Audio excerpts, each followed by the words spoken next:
வணக்கம். Moral of the story. இந்த சுய தொழில் செய்கிறவங்க பற்றி ஒரு சின்ன வீடியோ போடலாங்க. ஓகேங்களா? சுய தொழில் நிறைய தோக்குறது, அதோட கான்ட்ரவர்சி வர்றதுக்கு ரீசனும் பல இருக்குது.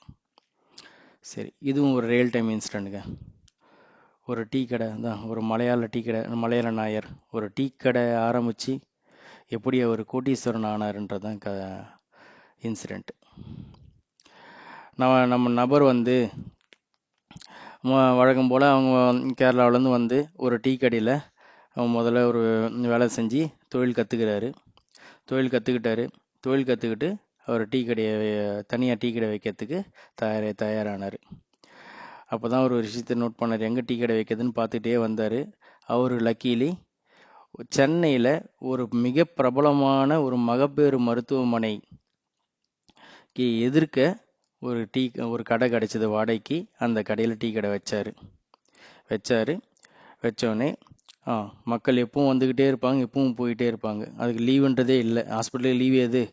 ஸோ அதில் கடை விறுவிறுன்னு பிக்கப் ஆன உடனே அவருடைய பசங்களையும் வச்சு டீ கடையை ரன் பண்ணார். குறிப்பிட்ட பீரியடில் அவர் வாடகை இருந்த அந்த கடையோட பில்டிங்கே ஒரு விலை கொடுத்து வாங்கிட்டார். ஓகே, சரி, இதில் என்ன இருக்குது? இதுதானே கேள்வி. இங்கே தாங்க விஷயமே. என்னன்னா, முதல்ல அவர் எந்த தொழில் தேர்ந்தெடுத்தாருன்றது ஒரு விஷயம். அவர் தேர்ந்தெடுத்த தொழில் டெய்லி கன்சப்ஷன் ஐட்டம். ஓகே, இப்போ நீங்கள் டிவி ஒரு பேச்சுக்கு டிவி செஞ்சு விற்கிறவங்க அப்படின்னா, டிவி செஞ்சு விற்கிறீங்க. ஒரு ஊரில் 10,000 பேர்னா 10,000 பேர் அதிகபட்சம் உங்களுக்கு 10,000 பீஸ் விற்கும். அடுத்த நாளே அவன் டிவி ரிப்பேரு, டிவி உடஞ்சிச்சுன்னு வாங்குவானா? அது ஒரு விஷயம். அவர் செஞ்சது டெய்லி கன்சப்ஷன் ஐட்டம். ரெண்டாவது, அவர் கொடுத்த ரிசல்ட். அவர் தன்னுடைய தரத்தை மாற்றவே இல்லை. என்ன செஞ்சார்? டீ தூள் அவர் கேரளாவிலேருந்து தருவிச்சுக்கிட்டாரு. பாலுக்கும் இங்கே லோக்கலில் ஒருத்தர்கிட்ட சொன்னார், அவர்கிட்ட ரொட்டீனாக வாங்கினார். இவ்வளோதான விஷயம். டீ தூள், பால், சர்க்கரை.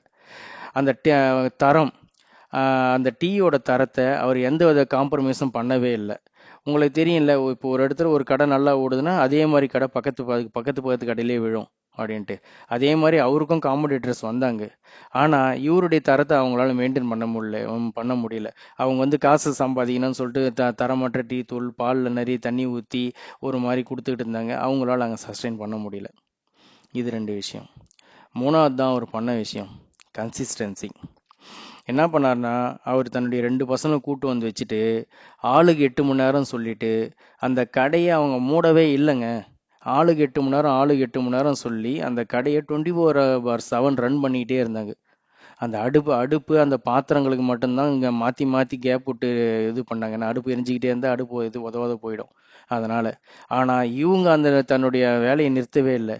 ஸோ அதுக்கேற்ற மாதிரி அவங்களுக்கு கஸ்டமர்ஸ் வந்துக்கிட்டே இருந்தாங்க. ராத்திரியில் கம்மியாக, பகலில் அதிகமாக, அவ்வளோதான். பட் கஸ்டமர்ஸ் வந்துக்கிட்டே இருந்தாங்க, வியாபாரம் ஆகிட்டே இருந்தது. ஒரு டீக்கு ₹1 லாபம் வந்தாலும் வியாபாரம் வந்துக்கிட்டே இருந்தது. இவ்வளோதாங்க விஷயம். இதுதான். ஓகே, சரியான தொழில், சரியான முறை, மீண்டும் மீண்டும் முயற்சி. இவ்வளோதாங்க விஷயம். மீண்டும் விவாதிப்போம்.